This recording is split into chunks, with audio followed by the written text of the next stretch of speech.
Hello అందరికీ welcome to రియాస్ kitchen. ఈరోజైతే మనము వంకాయ పెరుగు పచ్చడి ఎలా చేసుకోవాలో చూసేద్దామండి. ముందుగా వంకాయలు చక్కగా రౌండ్గా కట్ చేసుకుని ఉప్పు, కారం, పసుపు అన్నీ వాటికి కొంచెంసేపు పట్టించేసి పక్కన పెట్టుకుందామండి. ఆ తర్వాత ప్యాన్ పెట్టుకుని దాని మీద ఇవి ఫ్రై చేసుకుని పక్క తీసి పెట్టుకుందాం.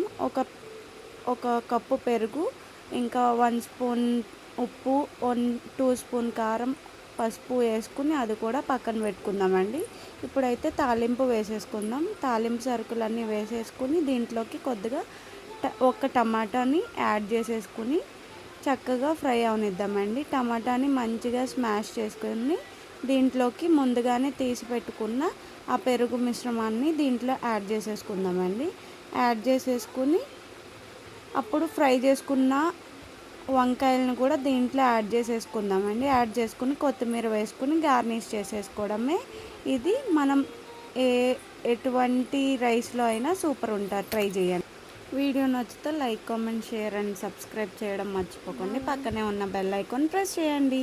Thanks for watching. Bye bye.